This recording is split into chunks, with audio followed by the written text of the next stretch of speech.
அனைவருக்கும் வணக்கம். பன்முக நோக்கில் 9ஆம் திருமுறை என்ற இந்த நிகழ்விற்காக நாம் இப்போது வந்திருக்கின்ற ஆலயம் கருவூர் தேவரால் திரு இசைப்பா அருளி செய்யப்பட்ட கங்கை கொண்ட சோழேச்சரம். இது பேரரசன் ராஜேந்திர சோழன் என்பவரால் நிறுவப்பட்ட அற்புதமான ஒரு ஆலயம். சோழர்களின் மற்றும் ஒரு தலைநகரமாக இருந்திருக்கின்றது இந்த இடம். இப்போது ஆலயத்தை பார்க்கலாம்.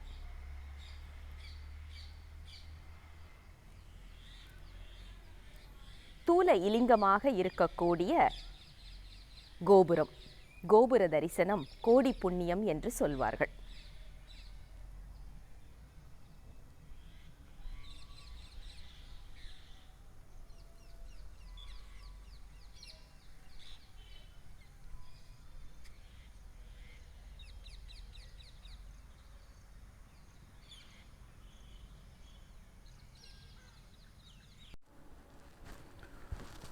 திருச்சிற்றம்பலம்.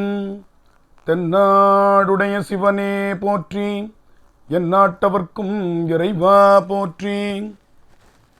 அன்னமாய் விசும்பு பரந்தயன் தேட அங்கனே பெரிய நீ சீரிய என்னையாள் விரும்பி என் மனம் புகுந்த எளிமையை என்றும் நான் மறக்கேன். முன்னம்மால் அறியாம் ஒருவனாம் இருவாம் முக்கணானார் பெரும் தடம் தோள் கண்ணலே தேனே அமுதமே கங்கை கொண்ட சோழேச்சரத்தானே. கங்கை கொண்ட சோழேச்சரத்தானே, சோழேச்சரத்தானே.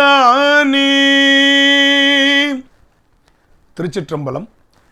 எல்லாம் வல்ல பெருமானுடைய தனிப்பெரும் கருணையினாலே இந்த நாள் மிக இனிமையான நாளாக நமக்கு வாய்த்திருக்கிறது. பெருமான் கருணையை நீள நினைந்தடிய நித்தலும் கைதொழுது வணங்கி மகிழ்ந்து பன்முக நோக்கில் 9ஆம் திருமுறை என்ற இணைய வழி பன்னாட்டு கருத்தரங்கில் தொடர்ந்து இதை இணையம் வாயிலாக கண்டும் கேட்டும் ரசித்துக் கொண்டிருக்கக்கூடிய அத்தனை நல்ல உள்ளங்களுக்கும் என்னுடைய பணிவான வணக்கம். திருவிசைப்பா திருப்பல்லாண்டு இந்த இரண்டும் இணைந்த 9ஆம் திருமுறை திருத்தல பயணத்தில் இன்று நாம் தரிசிக்கும் தலம் கங்கை கொண்ட சோழபுரம்.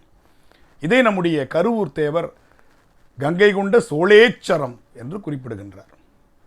இந்த தலம் சோழர்களுடைய மிக பெரும் தனித்துவமான அடையாளமாக விளங்குகின்ற கோயில் கட்டுமான கலைக்கினுடைய 2வது சான்றாக விளங்குகிறது.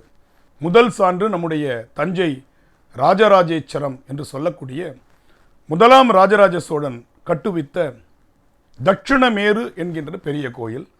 அதன் பின்னால் அவனுடைய மகன் முதல் ராஜேந்திர சோழன் எடுப்பித்த அற்புதமான ஒரு திருக்கோயில், அதே பெயரில் அமைந்த பெருவுடையார் பெரியநாயகி திருக்கோவிலாக விளங்க கொண்ட கங்கை கொண்ட சோழேச்சரம். இந்த தலத்தை நம்முடைய திருவிசைப்பா தலங்களுள் ஒன்றாக கருவூர் தேவர் பாடி சிறப்பித்திருக்கின்றார். ஒரே அடியார் அருளாளர் 2 மன்னர்கள் காலத்தில் வாழ்ந்து 2 தலங்களை திருவிசைப்பா தலங்களாக மட்டுமல்லாமல் பல்வேறு தலங்களை அவர் பாடி அருளி செய்திருக்கிறார் என்பது நாம் காணுதற்கரிய ஒரு சிறப்பான செய்தியாக இருக்கிறது. 1ஆம் ராஜேந்திர சோழன் காலத்தில் சோழ பேரரசு உச்சத்தில் இருந்த காலம். கங்கை கொண்டான், கடாரம் வென்றான் என்றெல்லாம் ராஜேந்திர சோழனுடைய போர் வெற்றிகளை நம்முடைய கல்வெட்டுகளும் செப்பேடுகளும் அதிகமாக புகழ்கின்றன. ராஜராஜன் காலத்தில் முன்னீர்த்தீவு 12000 கொண்ட கோப்பரகேசரி என்று ராஜராஜன் அந்த வெற்றியினுடைய அடையாளமாக திகழ்ந்தாலும் ராஜராஜன் காலத்தில் செய்த போர்களில் பல போர்கள் ராஜேந்திர சோழன் ராஜராஜனுக்கு உட்பட்டு செய்த போர்கள் என்பதை வரலாற்றின் மூலமாக நாம் தெரிந்து கொள்ளுகிறோம். எனவே ராஜேந்திர சோழனுக்கு தந்தையின் காலத்தில் எடுப்பித்த தஞ்சை ராஜராஜேச்சரம் மனதில் ஒரு உந்து சக்தியாக இருந்திருக்கிறது என்று சொல்ல வேண்டும். தந்தையைப் போலவே நாமும் ஒரு கற்றளியை உருவாக்க வேண்டும். எனவே ராஜேந்திரன் தஞ்சையிலிருந்து தலைநகரத்தை கங்கை கொண்ட சோழபுரத்திற்கு மாற்றிக்கொள்கிறார். காரணம், தந்தையைப் போலவே நாம் தனித்த அடையாளமாக திகழ வேண்டும். அது தஞ்சாவூரில் ராஜராஜனுடைய அடையாளங்களே எஞ்சியிருக்கின்ற இந்த சூழலில் நமக்கென்று ஒரு அடையாளம் வேண்டும் என்று ராஜேந்திரன் கருதுகின்றான். இதை வரலாற்று ஆசிரியர்கள் ஒப்புகிறார்கள். எனவே கங்கையை வென்ற அடையாளமாக, அதாவது வடபுலத்தை வென்றதனுடைய அடையாளமாக, இப்பொழுது கும்பகோணம் சென்னை நெடுஞ்சாலையில் காட்டுமன்னார்குடி என்கின்ற அந்த சாலைக்கு செல்லுகின்ற இடத்தில் மீன் சுருட்டி என்ற ஒரு இடம் வருகிறது. அங்கே 4 சாலைகள் பிரிகின்ற இடத்தில் ஜெயங்கொண்ட சோழபுரம் என்ற ஊருக்கு அருகில் நம்முடைய கங்கை கொண்ட சோழபுரம் விளங்குகிறது. அந்த காலத்தில் உட்கோட்டை, மாளிகைமேடு, ஆயிரக்கலம், வானதரையன் குப்பம், கொல்லாபுரம், வீரசோழநல்லூர், மெய்க்காவல் புத்தூர், சுண்ணாம்புக்குழி, குறுகை பாலப்பன் கோவில், இத்தனை இடமும் இணைந்து கங்கை கொண்ட சோழபுரம் என்ற தலைநகரமாக விளங்குகிறது. இன்று கங்கை கொண்ட சோழபுரமே ஒரு சிறிய கிராமமாக, அதிகம் பயிலப்படாத இடமாக, மக்கள் அதிக நெருக்கமாக வாழுகின்ற இடமாக இல்லாமல் ஒரு சிறிய கிராமமாக சுருங்கிவிட்டது. இந்த ஊர்களெல்லாம் தனித்தனி ஊர்களாக இன்று அதே பெயரில், சோழர்கள் காலத்தில் இருந்த அதே பெயரில் இந்த ஊர்கள் இன்றும் வழங்கப்படுவது ஒரு பெரிய சிறப்பு. எத்தனையோ தலப்பெயர்கள் நமக்கு காலப்போக்கில் பல்வேறு அரசியல் காரணங்களால், சமூக மாற்றங்களால் பெயர் மாற்றம் அடைந்திருந்தால் கூட கங்கை கொண்ட சோழபுரத்தை சுற்றியுள்ள இந்த 8 ஊர்களும் அதே பெயரில் அமைந்திருக்கிறது. அதில் ராஜேந்திர சோழனுடைய அரண்மனை மாளிகைமேடு என்ற இடத்தில் இருந்திருக்கலாம் என்று நம்முடைய வரலாற்று ஆராய்ச்சியர்கள் கருதுகிறார்கள். அதாவது தஞ்சைக்கு நேர்ந்த மிகப்பெரிய அவலம்தான் கங்கை கொண்ட சோழபுரத்திற்கும் நேர்ந்திருக்கிறது. இதை நாம் வரலாற்று ரீதியாக பார்க்க வேண்டும். பாண்டிய குல நாசினி வளநாடு என்று ராஜராஜன் பாண்டியர்களை வென்றதனுடைய அடையாளமாக தஞ்சாவூருக்கு பெயரிடுகிறான். இது சோழர்களாக அல்லது சோழ தேசத்தில் வாழ்பவர்களாக பெருமை கொள்ளலாம். ஆனால் எதிர்த்தரப்பிலிருந்து பார்க்கும் பொழுது நம்முடைய குலத்தை இப்படி ராஜராஜன் எழுதி வைத்திருக்கிறானே என்ற நீருபூர்த்த நெருப்பாக பாண்டியர்களுடைய உள்ளத்தில் ஆறாத வடுவாக அது இருந்திருக்கிறது. 3ஆம் ராஜராஜன் காலத்தில், அதாவது ராஜேந்திர சோழனுடைய பெயரன் காலத்தில், சோழ பேரரசு சற்று வீரத்திலும் பரப்பளவிலும் ஒரு தேக்க நிலையை அடைகிறது. இந்த நேரத்தை சடையவர்மன் சுந்தரபாண்டியன் பயன்படுத்தி கொண்டு தஞ்சையின் மீது போர் தொடுக்கிறான். கங்கை கொண்ட சோழபுரத்தின் மீது போர் தொடுக்கிறான். மிகப்பெரிய அழிவை ஏற்படுத்தி சுத்தமாக தஞ்சையையும் கங்கை கொண்ட சோழபுரம் போன்ற இடங்களையெல்லாம் தரைமட்டமாக மாற்றி எள் விதைத்து செல்லுகிறான். எள்ளும் கொள்ளும் விதைத்து விட்டால் அந்த இடத்தில் வேறு எதுவும் முளைக்காது. அதே போல உப்பு சாகுபடி என்று சொல்லக்கூடிய அளவில் உப்பை அந்த நிலத்தில் தூவி எந்த புல் பூண்டும் வராத அளவில் அவன் சர்வநாசம் செய்துவிட்டு இந்த தஞ்சை பெரிய கோவில், கங்கை கொண்ட சோழபுரம் என்கின்ற 2 சிவத்தலங்களை மட்டும் விட்டு விடுகிறான். காரணம், பாண்டிய மன்னனுக்கும் சிவபெருமான் தானே எல்லாமாகவும் இருக்கின்ற தெய்வம். எனவே அந்த தலத்து கோயில்களை மட்டும் விட்டுவிட்டு அரண்மனையை அது இருந்த சுவடு தெரியாமல் அழித்துவிட்டு செல்கிறான். இந்த 2 கல்வெட்டுகளும் தஞ்சை பெரிய கோவிலில் இருக்கின்றன.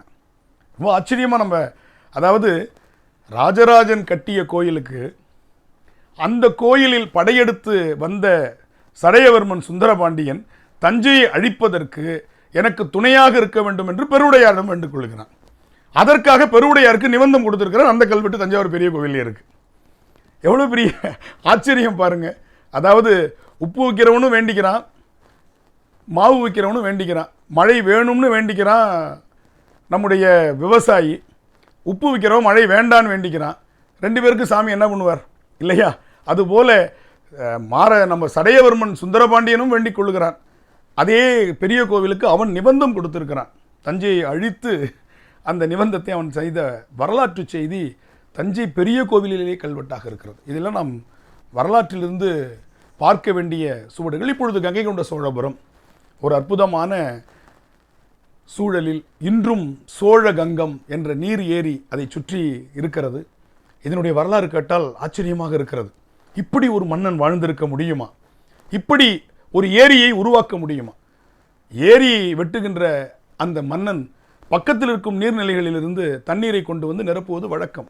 ஆனால் இந்த இடத்தையே கங்கையால் புனிதப்படுத்த வேண்டும் என்று சொல்லி கங்கை ஆற்றிலிருந்து நீரை கொண்டு வந்து யானைகள் மூலமாகவும் குதிரைகள் மூலமாகவும் கங்கை ஆற்றில், ஏன்னா படகு போக்குவரத்து நடத்த முடியாது, ஏன்னா மத்திய சாலை வழியாகத்தான் செல்ல முடியும்.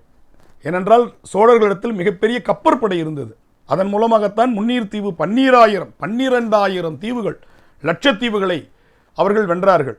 எனவே இது கப்பலால் சென்று கொண்டு வர முடியாத, இது கடல் பயணம் அல்ல, இது தரைவழி பயணம். எனவே தரை வழியாக பீப்பாய்களாக கங்கை நீரை கொண்டு வந்து ஒரு ஏரி முழுவதும் நிரப்பி அதற்கு சோழகங்கம் நீர் ஏரி என்று பெயரிடுகிறான். அதிலிருந்து அந்த குடமுழுக்கையும் அந்த கட்டுமானத்திற்கு தேவையான தண்ணீர் அத்தனையையும் அந்த ஏரியை அவன் கங்கையால் நிரப்பி எடுத்துக்கொண்டான் என்று வரலாறு சொல்லுகிறது. இன்றும் சோழகங்கம் நீர் ஏரி இருக்கிறது, அதே பேரில் இருக்கிறது. எனவே அப்படிப்பட்ட அந்த கங்கை கொண்ட என்றால் வெற்றி கொண்ட என்று பொருள். எனவே கங்கையை வெற்றி கொண்ட சோழபுரம் என்று அந்த தலைநகரத்திற்கு பெயரிட்டு அதனுடைய மையப்பகுதியில் அவன் மிக பெரும் கோயிலை எடுப்பிக்கின்றான். ஆனால் 154 அடி உயரத்தில் அது நின்று விடுகிறது. தஞ்சை பெரிய கோவில் 216 அடி உயரம். அதைவிட மிக உயர்ந்த ஒரு விமானத்தை படைக்க வேண்டும் என்று ராஜேந்திரன் விரும்புகிறான். அவனுடைய கனவு, பெரிய கனவு. ஆனால் அவனுடைய ஆட்சி காலமோ அல்லது அவனுடைய ஆயுட்காலமோ ஏதோ ஒரு கேள்விக்குறியாக வந்திருக்கிறது. உடனே அவன் அப்படியே அதை நிறுத்தி கலசத்தை வைத்து குடமுழுக்கு நடத்தியிருக்கிறான். அதனால்தான் அந்த கோவிலை நாம் பார்க்கும் பொழுது, அந்த விமானத்தினுடைய அடித்தளம் பார்க்கும் பொழுது, இதனுடைய அமைப்பு தஞ்சை பெரிய கோவில் போன்று வந்திருந்தால் 300 அடியை தாண்டி இருக்கும் என்று பொறியியல் வல்லுநர்கள் குறிப்பிடுகிறார்கள். ஆனால் 154 அடி. எனவே அடிப்பெருத்தும் திடீரென குறுகி அந்த விமானம் அமைப்பு அமைந்திருப்பதை நாம் நேரில் கண்டு சென்றால் தான் பார்க்க முடியும். அந்த கங்கை கொண்ட சோழபுரத்தினுடைய மதில் சுவர்கள் எல்லாம் இன்று சிதைந்து போயிருக்கின்றன.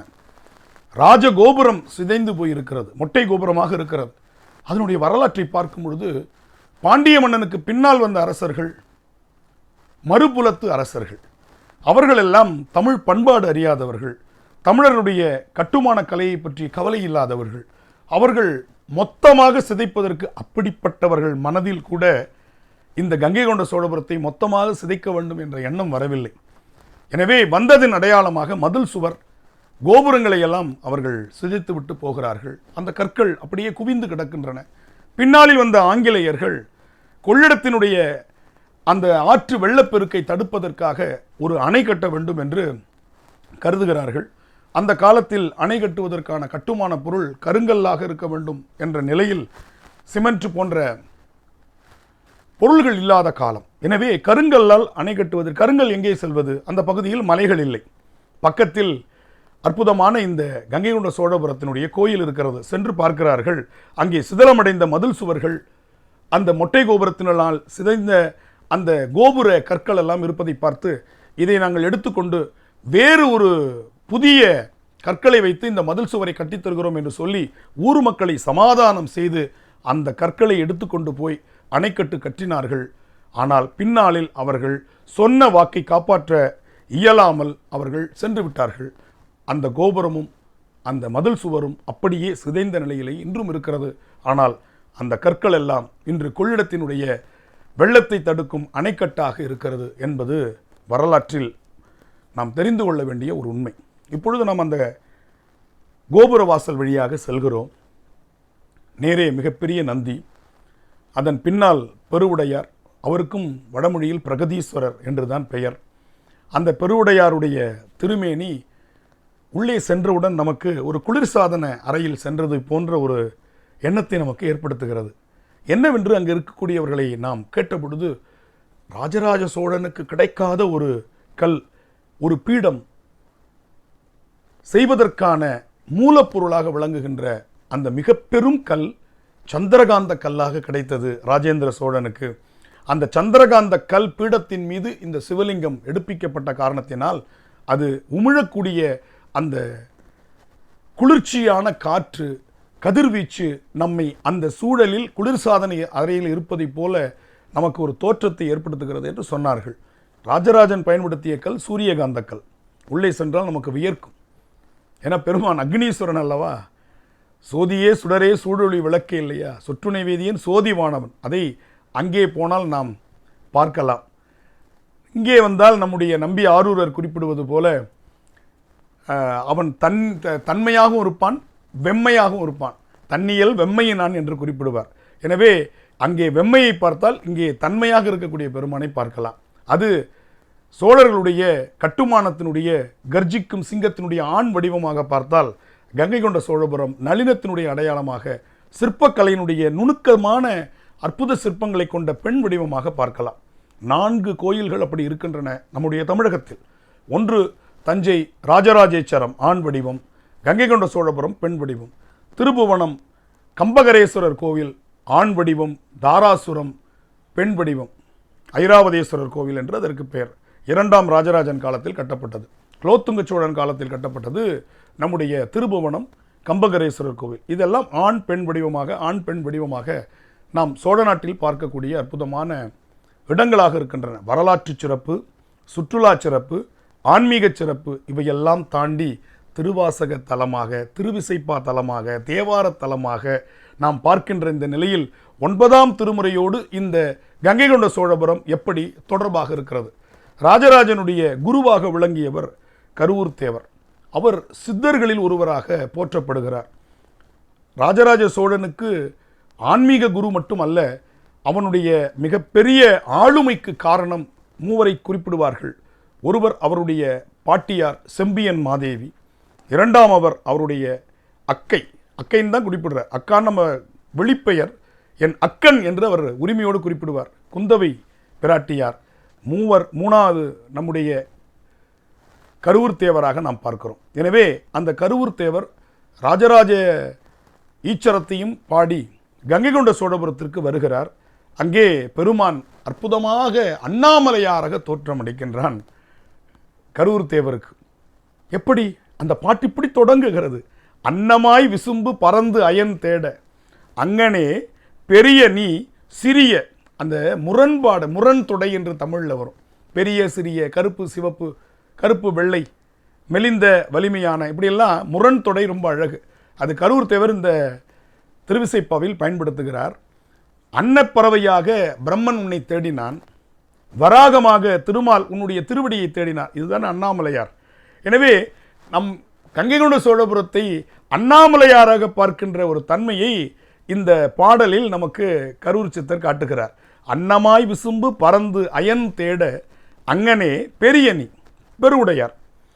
அடுத்து உடனே போடுறார், சிறிய, என்ன மாதிரி ஒரு சின்ன பொடியன் நான், என்னுடைய மனசில் நீ கோயில் கொண்டாயே, உன்னுடைய எளிமையை நான் போய் எங்கப்பா சொல்ல முடியும்?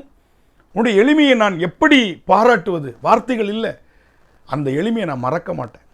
எளிமையை என்றும் நான் மறக்கேன். முன்னம் மால் அறியா ஒருவனாம். அண்ணாமலையார் வந்துட்டார் பார்த்தீங்களா? அங்கே அயன் தேடினான்னு சொன்னாரா? 3வது வரியில் சொல்றார், முன்னம் மால் அறியா ஒருவனாம் இருவா முக்கனா என்ன அலங்காரம்.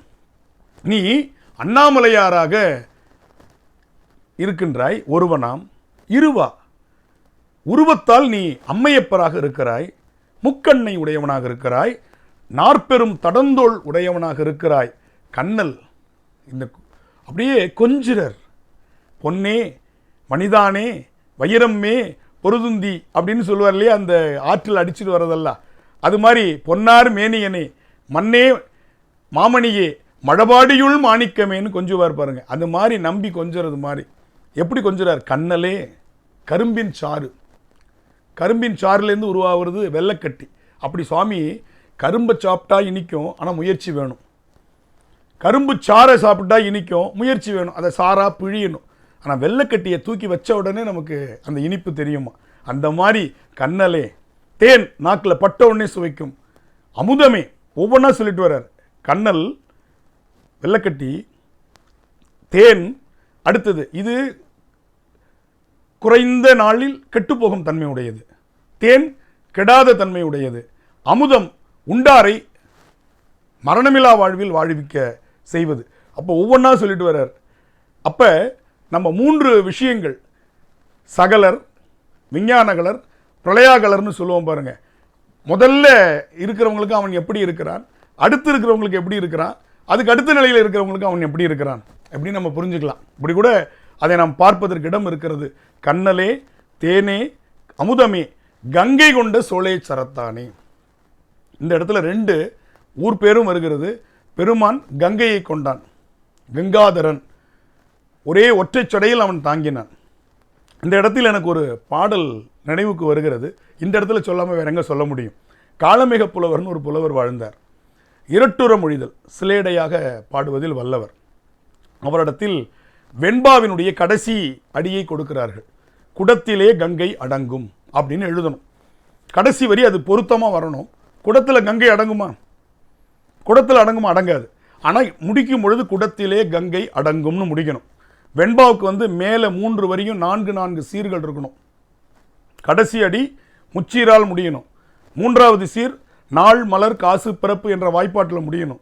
இயற்சீர் வெண்டலை வெண்சீர் வெண்டலை, எங்கேயோ போகிற மாதிரி இருக்கும். இங்கே தான் இருக்கேன் நான். இயற்சீர் வெண்டலை வெண்சீர் வெண்டலை, இந்த 2 தலைகளை தலை தட்டாமல் வரணும். வெண்பாலை தலை தட்டினா தலையிலே தட்டுவாங்க. ஏன்னா அதுக்கு பேரே வெண்பான்னு பேர். வெள்ளைப்பாட்டு, வேற எந்த பாவும் கலக்காத சுத்தமான பசுவின் பால் போல இருக்கிறதுனால அதுக்கு வெண்பான்னு பேர். அப்படி கொடுத்துட்டாங்க. இதை நீ பாடியா, உன்னை புலவன் ஒத்துக்கிறோம் அப்படின்னாங்க. உடனே அவர் பாடுகிறார். விண்ணுக்கு அடங்காமல், வெறுப்புக்கு அடங்காமல், மண்ணுக்கு அடங்காமல் வந்தாலும், பாட்டு விண்ணுக்கு அடங்காமல் வெறுப்புக்கு விண்ங்கிறது வானத்துக்கு அடங்கலை, வெறுப்பு மலைக்கும் அடங்கலை, மண்ணுக்கு அடங்கலை வந்தாலும் பெண்ணை, நேரிசை வெண்பா, விண்ணுன்னு தொடங்குறதுனால இங்கே பெண்ணுன்னு வருது. பெண்ணை இடப்பாகத்திலே வைத்த இறைவர் சடாம குடத்திலே கங்கை அடங்கும். சேர்த்து படிக்கும்போது ஜடா மகுடத்திலே கங்கை அடங்கும். அப்போ விண்ணுக்கு அடங்காமல், வெறுப்புக்கு அடங்காமல், மண்ணுக்கு அடங்காமல் இருக்கிற கங்கையை இறைவன் சடா மகுடத்தில் அடக்கினான். எனவே இது வகையொலின்னு பேர். நம்ம திருக்குறளில் படிப்போம். அதை சேர்த்து போட்டு பிராக்கெட்டில் கூணு போடுவோம். இங்கே இப்படி வரும் இல்லையா? இது நம்முடைய இலக்கணத்தில் வரும்.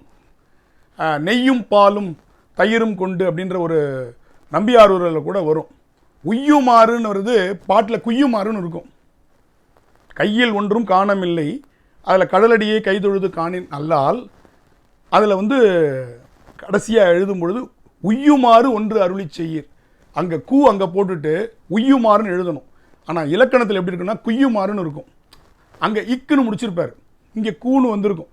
நம்ம பாடும்பொழுது என்ன பண்ணணும், அங்கே கூணு முடித்து அதை பிராக்கெட்டுக்குள்ளே போட்டு உய்யுமாறுன்னு இங்கே எழுதிக்கலாம். அந்த மாதிரி அந்த வகையொலி அங்கே வச்சு இறைவர் சடாம அங்கே நிறுத்துறார். குடத்திலே கங்கை அடங்கும். இங்கே இடப்பாகத்திலும் தொடங்குறார். அப்போ எதுகை குடத்திலே. இப்படியெல்லாம் வாழ்ந்திருக்கிறாங்க. அப்படி இறைவன் கங்கையை கங்காதரனாக இல்லையா, அதை இங்கே கங்கை கொண்ட சோலையை சரத்தானே என்று பாடுகிறார். இந்த கங்கை கொண்ட சோழபுரத்தில் ராஜராஜன், ராஜேந்திர சோழன், இந்த காலத்தில் வாழ்ந்தவர் நம்முடைய கரூர் சேவர். ராஜேந்திரனுக்கு பின்னால் மிக பெரும் ஒரு சக்கரவர்த்தியாக, கவி சக்கரவர்த்தி என்று சொல்லக்கூடிய ஒட்டக்கூத்தர், அவர் பாடியதுதான் மூவர் உலா. அதில் இந்த கங்கை கொண்ட சோழபுரத்திலிருந்து தான் மூவர் உலா பாடுகிறார். ஜெயங்கொண்டார், கலிங்கத்து பரணி, குலோத்துங்க சோழனுடைய கலிங்க வெற்றியை ஆனை 1000 அமரிடை வென்ற மாணவனுக்கு வகுப்பது பரணி. 1000 யானைகளை போர்க்களத்தில் கட்டியிருக்கிற இடத்துல போய் கொள்றதில்லை, போர்க்களத்தில் வர்ற யானை ஆண் யானை. அந்த ஆண் யானையை நேருக்கு நேராக நின்று வெற்றி கொண்டவன். ஒரு யானையில் 1000 யானை. அப்படி 1000 யானையை ஜெயிச்சா அவனுக்கு பரணி பாடுவாங்களாம்.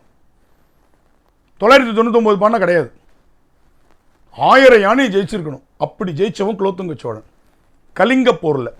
அதனால கலிங்கத்து பரணி, ஜெயங்கொண்டார், பக்கத்தில் இருக்கிற ஊர் ஜெயங்கொண்டம். அந்த ஜெயங்கொண்டத்தில் வாழ்ந்த புலவர் ஜெயங்கொண்டார். அவர் பாடிய மிகச்சிறந்த ஒரு சிற்றிலக்கியம் கலிங்கத்து பரணி. அதில் ஒரு பாட்டு சொல்றார். ஒரு போர் வீரன் மன்னனுக்காக போராடுகிறான், சண்டை போடுறான். அவனுடைய கையை வெட்டிட்டாங்க. இடது கையால் சண்டை போடுறான், கை வெட்டு போட்டுச்சு. இடது கையும் வெட்டுப்பட்டன, 2 கையும் இல்லை. காலால் உதைத்து உதைத்து முன்னேறுகிறான், 2 காலும் வெட்டுப்பட்டன. தலை உடம்பு மட்டும் இருக்கு, 2 கையும் இல்லை, காலும் இல்லை. இந்த சூழலில் கொஞ்சம் நினச்சி பாருங்கள். அழுதுகிட்டு கிடக்கிறான், உயிர் மட்டும் போகலை, கண்ணீர் வழிகிறது. அந்த நேரத்தில் இவனால் நமக்கு எந்த துன்பம் வராதுன்னு அங்கே சுற்றிட்டு இருக்கிற கழுகும் காக்காவும் அவனுடைய முகத்தில் உட்காந்து கண்ணை கொத்தி சாப்பிடுது. இந்த சூழலை நினச்சி பாருங்க. அப்போ அவன் சிரிச்சானா, ஏன் அப்படின்னு, இந்த சூழ்நிலையிலும் என் உடம்பு பயன்படுது. என் மன்னனுக்கு உதவி செய்ய முடியலையே நான் வருத்தத்தில் இருந்தேன். ஆனால் இந்த சூழ்நிலையும் என் உடம்பு பயன்படுது. நான் உயிரோடு இருக்கும் பொழுதே என் உடம்பு பயன்படுதுன்னு நினச்சி சிரிச்சானான். இது எப்படிடா இருக்குன்னா, கொஞ்சோண்டு சாதம், 5-6 பிள்ளைங்க, புருஷன் பொண்டாட்டி கொஞ்சோண்டு சாதத்தை வச்சு எல்லாருக்கும் பகிர்ந்து கொடுத்துட்டு சாப்பிட போகிற நேரத்தில் ஒருத்தர் வெளியில் வந்துட்டார். அம்மா அப்படின்னு. உடனே கணவன், நீங்கள் இருங்க, நான் என்னுடைய பங்கை கொடுக்குறேன். மனைவி, நீங்களே சாப்பிடும்போது நான் எப்படிங்க சாப்பிட முடியும், என் பங்கையும் கொடுங்க அப்படின்னு கொடுக்குறான். உடனே குழந்தைங்க அதை பார்க்குது. தாயை போல பிள்ளை, நூலை போல சேலை இல்லையா? குழந்தைங்க பார்க்குது, நம்ம எல்லாருமே கொடுப்போம், அவராது ஒருவராச்சும் மகிழ்ச்சியாக வயிறு நிறைய சாப்பிடட்டும்னு அந்த பிள்ளைங்களும் கொடுத்துச்சான். இந்த காட்சியை புலவன் நினச்சி பார்க்குறான். தான் பசியாக இருந்தால் கூட கேட்டவங்களுக்கு கொடுத்துட்டு சிரிக்கிறவங்கள மாதிரி தன்னுடைய கை கால்கள் அறுபட்ட நிலையிலும் தன்னை கொத்துகிற கழுகையும் பருந்தையும் பார்த்து சிரிக்கிற இந்த வீரன் இருக்கிறான். எந்த இடத்துல எதை கொண்டு இது இந்த பரணி கங்கை கொண்ட சோழபுரத்தில் பாடப்பட்டது.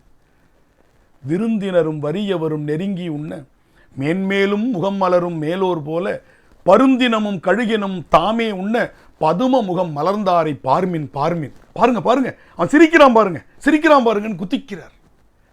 பருந்தினமும் கழுகினமும் தாமே உண்ண, பதும முகமா, தாமரை மாதிரி அவன் முகம் மலர்ந்துச்சான். அப்படிப்பட்ட கலிங்கத்து பரணி பாடிய இடம் திருவிசைப்பா தலங்களில் ஒன்று நம்முடைய கங்கை கொண்ட சோழபுரம். இங்கே சிங்கமுக கேணி, ராஜேந்திரன் காலத்திலேயே ஒரு பெரிய சுரங்கப்பாதை. அந்த கேணி வழியாக நம்ம அரண்மனைக்கு போயிடலாம். அரண்மனையிலேருந்து வந்து அந்த கேணி வழியாக ஏறி கங்கை கொண்ட சோழபுரத்துக்கு வரலாம். அந்த பாதைகள் எல்லாம் இருந்து தூர்ந்து போனதாக நம்முடைய வரலாற்று ஆசிரியர்கள் கருதுகிறார்கள். சோழ பேரரசினுடைய முடிவு 1279. 3ஆம் ராசராசன் காலம் 1279. 12ஆம் நூற்றாண்டில் 9ஆம் நூற்றாண்டில் தொடங்கிய விஜயாலய சோழன் 96 விழுப்புண்கள். விழுந்த புண்ணு தான் நமக்கெல்லாம். அவனுக்கு விழுப்புன்னா போரில் அப்படி கத்தி, ஈட்டி, அருவா, வாள், கதை எல்லாம் மோதி மோதி மோதி பட்ட புண்கள் எத்தனை இருந்துச்சா? 96 விழுப்புண்கள்.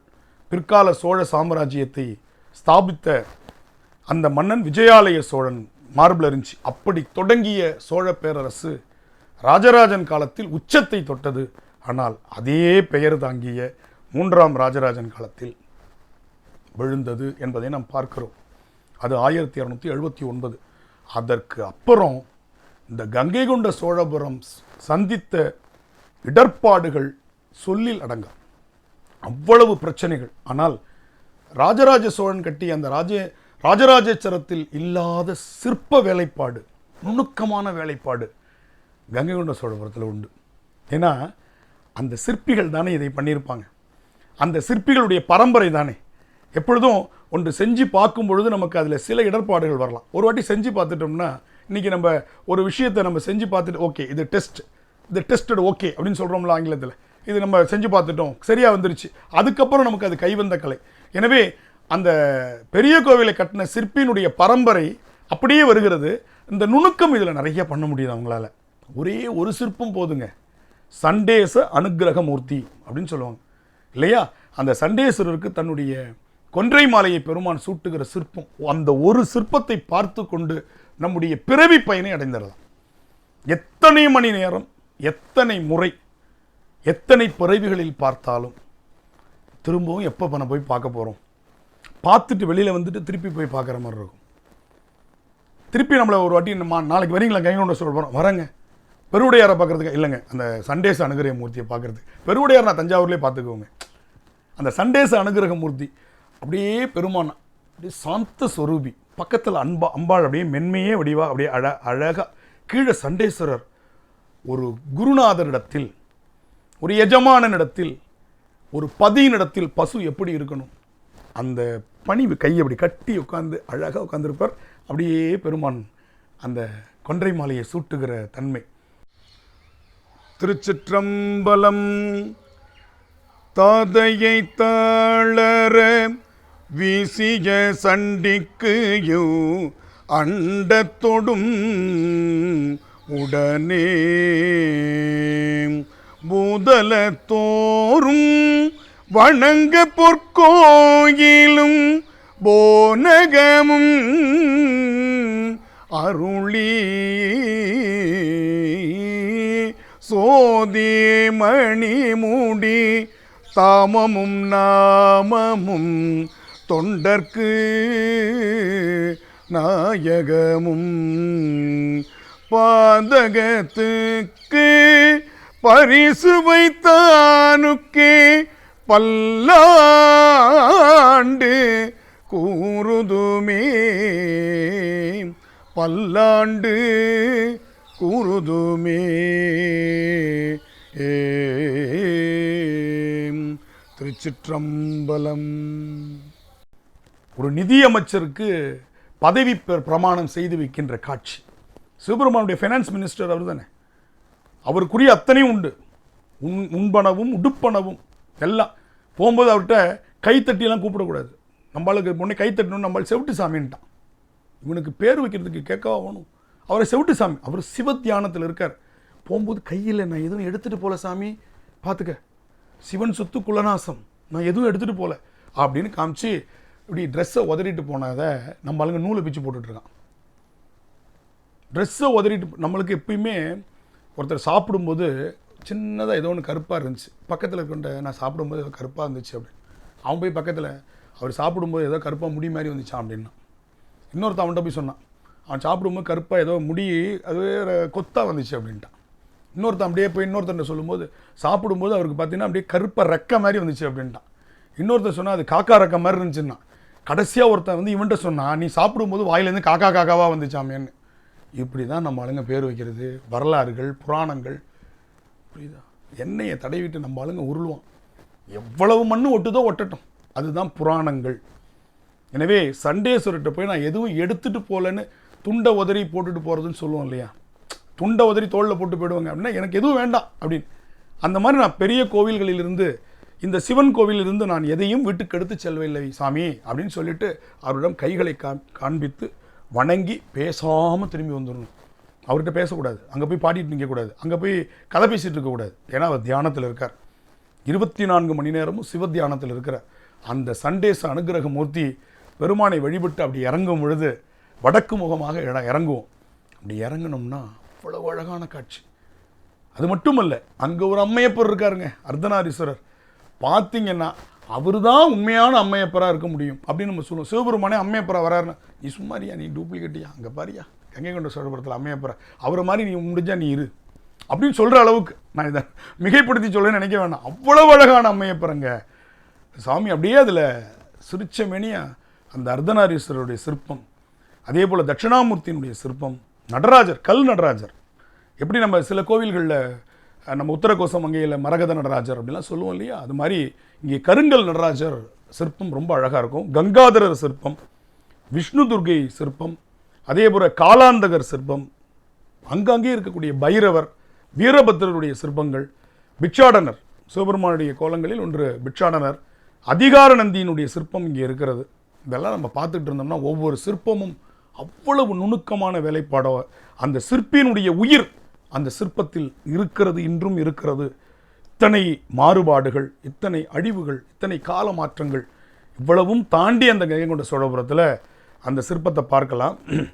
அதுபோல் 13 அடி உயர சிவலிங்கம், அதனுடைய சுற்றளவு, ஆவுடையாருடைய சுற்றளவு வந்து 160 அடி ஆவுடையாருடைய சுற்றளவு. அப்புறம் அந்த கோவிலில் ஒரு சிறப்பு, மகிடாசுர மர்தினி.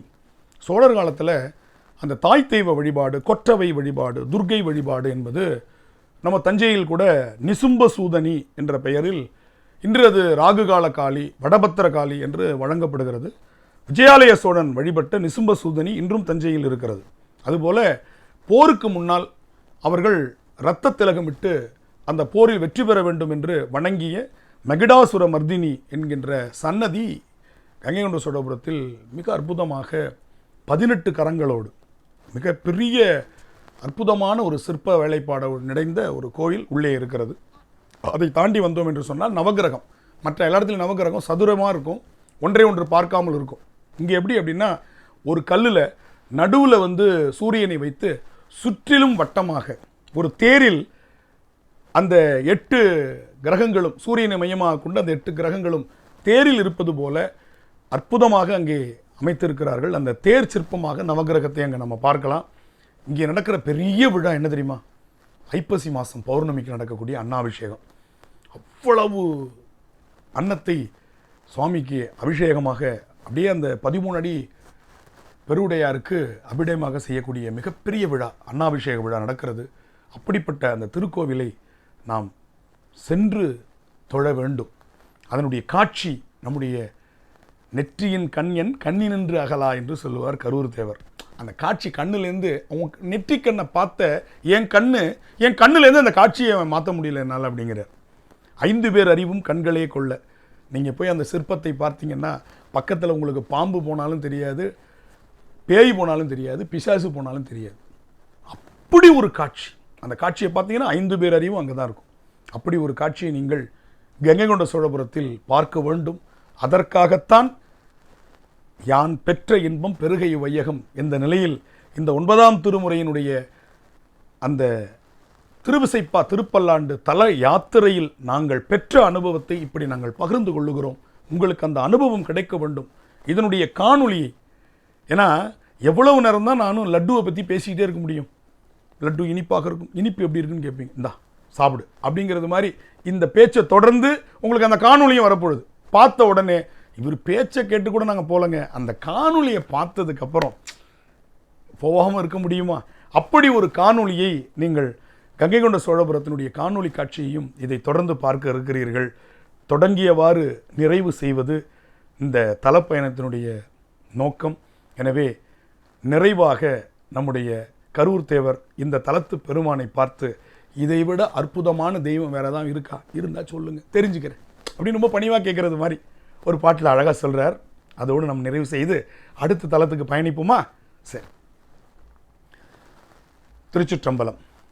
அற்புத தெய்வம் இதனின் மற்றுண்டே அன்பொடு தன்னை அஞ்செழுத்தின் சொற்பதத்துள் வைத்து உள்ளம் அள்ளூரும் தொண்டருக்கென் திசை கனகம் பற்பத குவையும் பைம்பொன் மாளிகையும் பவளவாய் அவர் பனை முலையும் கற்பக பொழிலும் முழுதும் வாம் கங்கை கொண்ட சோழே சரத்தானே சோழே சரத்தானே கங்கை கொண்ட சோழே சரத்தானே. திருச்சிற்றம்பலம். பிரகநாயக சமேத பிரகதீஸ்வர ஆலயம், கங்கை கொண்ட சோழபுரம். கங்கை கொண்ட சோழபுரம் விசேஷமானது 11 நூற்றாண்டில் ராஜேந்திர சோழனால் கட்டப்பட்ட ஆலயம். ராஜராஜ சோழன் தஞ்சாவூர், அவர் மகன் கங்கை கொண்ட சோழபுரத்தில் 11 நூற்றாண்டில் இந்த கோயில் கட்டியிருக்கார். இந்த ஆலயம் விசேஷமானது, அதாவது கோயில் கட்டி முடிக்கப்பட்டது பெரிய ஆலயமாக கட்டப்பட்ட 180 அடி உயரம், 13 உயரம், லிங்கம் உயரம், 60 அடி சுற்றளவு ஒரே கிராஸ் செய்யப்பட்ட சிவலிங்கம். சிவலிங்கத்தை வச்சுட்டு தான் ஆலயம் கட்டப்பட்டதுங்கிறத கோயில் வரலாறு. இங்கே அதுக்கடியில் சுவாமிக்கு அடியில் சந்திரகாந்த கல்ங்கிற கல் சுவாமிக்கு அடியில் புதைக்கப்பட்டது. அந்த சந்திரகாந்த கல்லுடைய சிறப்பு என்னன்னு கேட்டால், வெயில் காலத்தில் உள்ள குளிர்ச்சியாகவும் வெளியில் மழை காலத்தில் உள்ள கதவப்பாக மாற்றி கொடுத்தாலுமே உண்டு அந்த கல், சந்திரகாந்த கல்ங்கிறது. 2வது சிறப்பு சூரிய ஒளிங்க விசேஷம். காலமுறை 6 மணிலேருந்து சாயராட்சி 5:30 மணி வரையும் நந்தி முகத்தில் வெயில் பட்டு சுவாமி மேலே அந்த ஒளி வந்து நீங்கள் பலப்படும். அது 2வது சிறப்பு. இங்கே அது அதே ராஜேந்திர சோழன் நேரத்தில் போய் போரில் ஜெயிச்சு வெற்றி சின்னமாக கொண்டு வந்த வாட்டர் கங்கை வாட்டர், அந்த 1008 குடம் கங்கை கொண்டு வந்து கும்பாசம் பண்ணியிருக்கார் 11 நூற்றாண்டில். அதனால் கங்கை கொண்ட சோழபுரங்கிற பேர் உருவாகினது. அதனால் சுவாமி பிரகதீஸ்வரர் வந்து ரொம்ப விசேஷமானது. பெரிய உருவம், பெரியவுடையார் பிரகதீஸ்வரன் ஒன்று தான் பெருசுங்கிறது. தஞ்சை காட்டிலும் இது ஒரு பையன் வந்து அகலத்திலையும் அழகிலையும் சிறந்தாக கட்டியிருக்கார். பெண் வடிவத்தில் உள்ள ஆலயம்.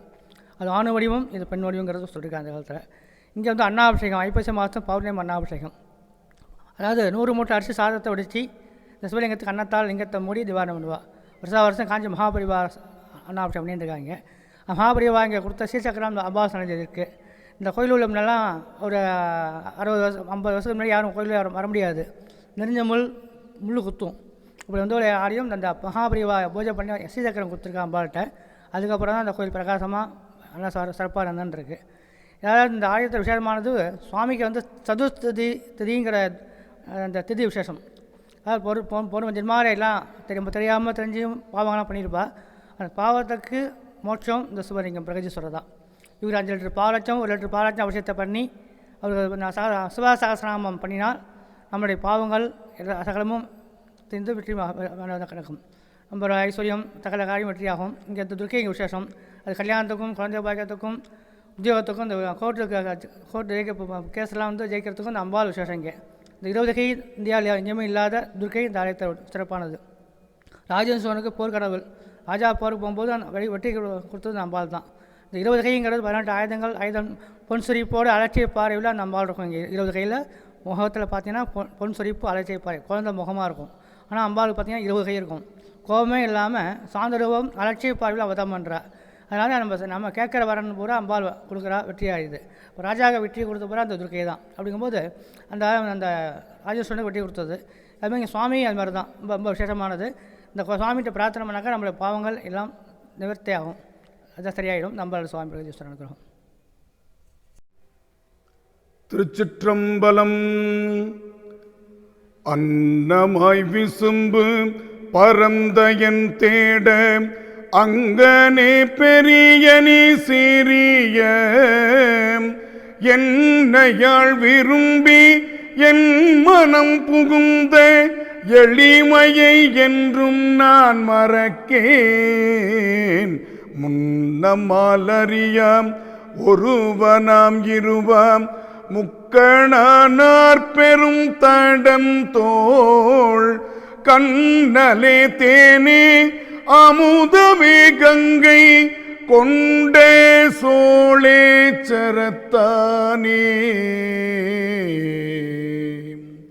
திருச்சிற்றம்பலம்.